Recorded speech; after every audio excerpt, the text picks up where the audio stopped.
Okay, so this is part two of EMF and potential difference video. In the last video we spoke about energy in a circuit,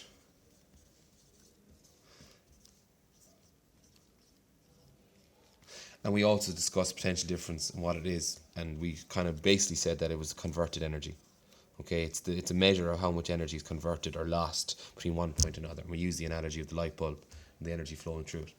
Now, in this section, we're going to be discussing a lot about power. Okay, and we know power is the rate at which work is done. Now, obviously, a more powerful circuit is going to be more useful to you because it's going to do more work for you over a quicker time period.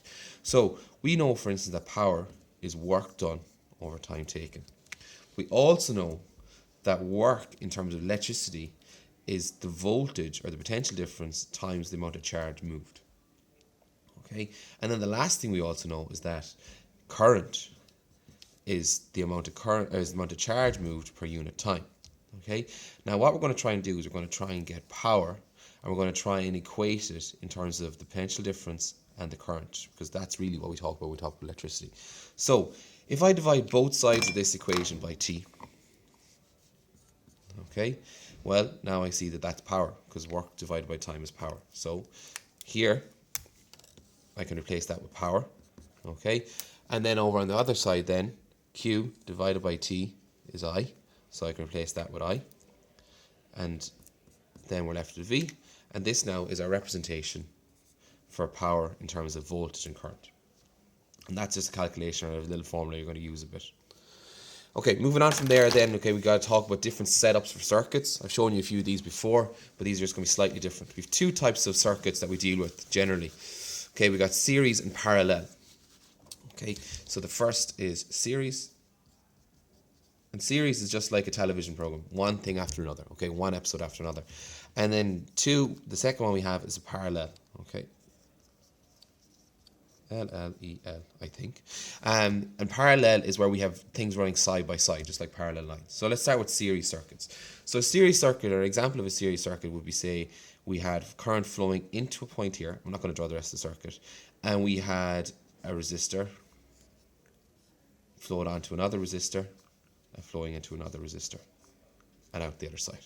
Okay, that's an example of a series circuit, one thing after the other. Okay, on the other hand, a parallel circuit would be something like this, where you have the electricity coming in here, breaking into two sides, and you have a resistor there and a resistor here. Come back together and meet on the other side.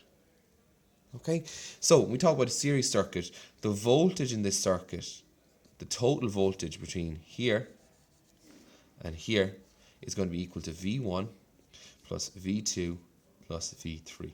So the voltage difference between this point,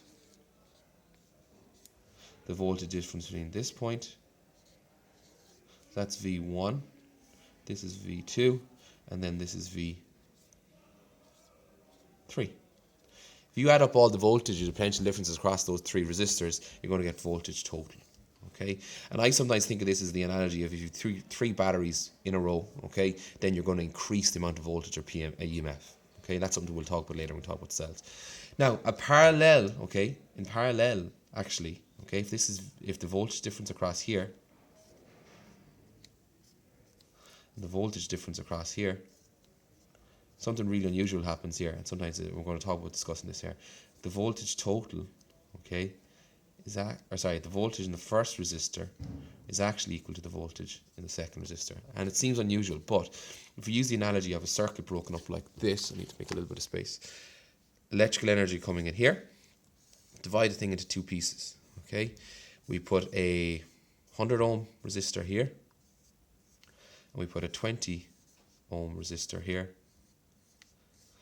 and they come back together there, okay? Well, we know that resistance is just the way we limit the amount of current flowing through it, okay? So current is like water, it'll find the easiest path. This resistor is 5 times smaller than this one, so that would mean if this resistor here is getting I current, then the current will want to flow this way 5 times more. So this is going to get 5 times I of the current, okay? Then, if we were to multiply these two things, okay, using Ohm's law, V is equal to I R. Okay, if we look at these two things and talk about Ohm's law and things, what we'd find is that if we multiply I by R here, then we're going to get 100I. Okay, we multiply this by here, we're going to get 100I as well. So the voltage in V1 and V2 is always equal.